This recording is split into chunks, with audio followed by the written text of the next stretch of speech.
मित्रों, क्या भाग्य पहले से तय होता है? यह प्रश्न हमेशा से ही एक बहस का विषय बना है। कुछ लोग मानते हैं कि भाग्य हमारे कर्मों पर निर्भर करता है। हम जैसे कर्म करते हैं उसी अनुसार हमारा आने वाला कल होता, जबकि कुछ विद्वानों को ऐसा भी माना है जो यह मानते हैं कि हमारा भविष्य हमारे भाग्य पर निर्भर करता है। यह हम इस वीडियो में आगे जानेंगे। नमस्कार मित्रों, आप सभी लोगों का हमारे YouTube चैनल ज्ञान बुक पर आप सभी लोगों का फिर से स्वागत है। मित्रों, क्या वाकई भविष्य पहले से तय होता है या फिर यह कर्म है जो हमारे भाग्य की धारणा को तय करता है?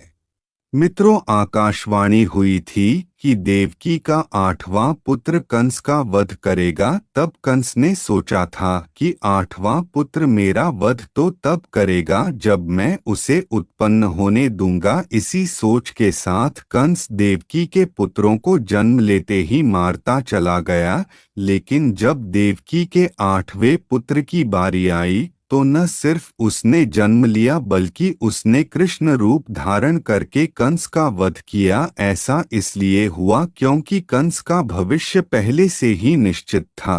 कंस की मृत्यु कब होगी, कैसे होगी और किसके हाथों होगी, यहाँ उसके जन्म से पहले ही लिखी जा चुका था। सिर्फ कंस ही नहीं बल्कि संसार में जन्म लेने वाले हर मनुष्य का भाग्य पहले से ही निश्चित होता है। मनुष्य कब जन्म लेगा, उसके साथ क्या क्या होगा, वह किस परेशानी में फंसेगा, यहाँ सब विधि का विधान है जिसे चाहकर भी कोई नहीं बदल सकता। वैसे कंस के अलावा हिंदू धर्म में अनेकों पौराणिक कथाओं और ग्रंथों में कई दूसरे लोगों का भाग्य पहले से लेख जोख होने के प्रमाण मिलते हैं। जैसे यहाँ पहले से ही निर्धारित था कि भगवान राम, माता सीता और लक्ष्मण को वनवास पर जाना होगा, क्योंकि वनवास के पीछे का उद्देश्य भगवान राम के हाथों रावण का वध होना था।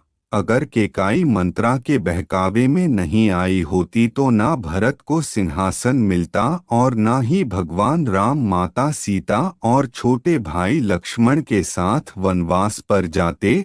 और आप ही सोचिए, अगर ऐसा ना हुआ होता तो भगवान राम के हाथों लंकापति रावण का वध कैसे हो पाता? मित्रों, उसे आप ऐसे समझे कि सांसारिक नाटक के समान है जिसकी पटकथा भगवान पहले से ही लिख चुके हैं।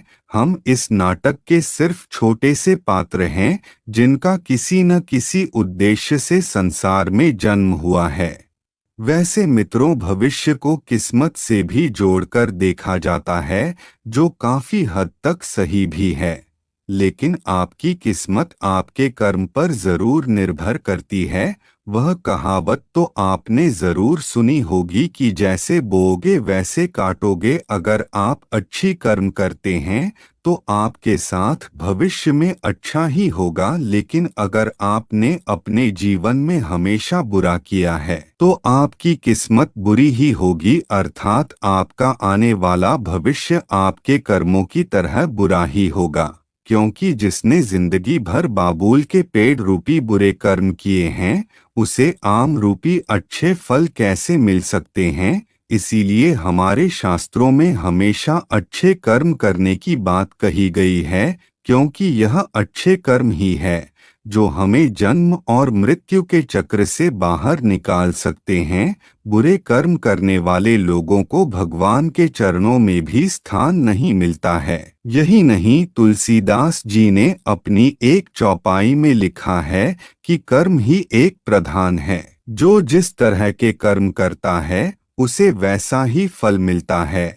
मित्रों, जब अर्जुन के हाथों कारण का वध हुआ है तो तब अर्जुन ने कहा, माधव मेरे हाथ कांप रहे थे। तब आपने मुझे समझाया था कि मैं एक सदात्मा को उसके बाहर से मुक्त कर रहा हूँ। माधव, लेकिन क्या आपने तो मेरे मस्तक पर अपने ही ज्येष्ठ की हत्या का कलंक लगा दिया। तब श्री कृष्ण ने कहा कि मनुष्य को प्रबंध देने वाला मैं कौन हूँ? मनुष्य को प्रबंध उसके कर्म देते हैं। बीच में स्वयं मीठे फल लगेंगे या उसे बी को सुख जाना है, इसका चयन तो बीज स्वयं करता है। पार्थ, श्री कृष्ण ने कहा, पार्थ तुमने धर्म का साथ देना चुना और कर्ण ने अधर्म का साथ देना, ऐसे में मैं क्या करता। तुमने अन्याय के विरोध में स्वयं उठाया और अंगराज सब जानते हुए भी मौन रहे।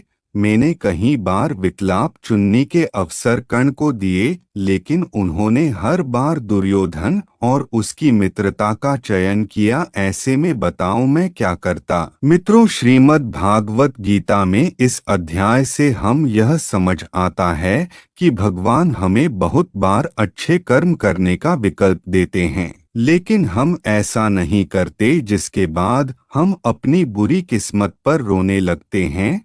तो मित्रों, अंत में बस यही कहूँगा कि भविष्य जरूर पहले से लिखा जाता है, लेकिन भविष्य का लिखा जाना हमारे कर्मों पर ही निर्भर करता है। हमारे कर्म अगर अच्छे होंगे तो हमारा आने वाला भविष्य भी अच्छा ही होगा, लेकिन अगर हमने बुरे कर्म किए हैं तो इसका फल मिलना निश्चित है। इसीलिए हमें हमेशा अच्छे ही कर्म करने चाहिए। आज की वीडियो में बस इतना ही। उम्मीद करता हूँ कि आपको यह वीडियो पसंद आई होगी। वीडियो अच्छी लगी हो तो वीडियो को एक लाइक, चैनल को एक सब्सक्राइब करना ना भूले।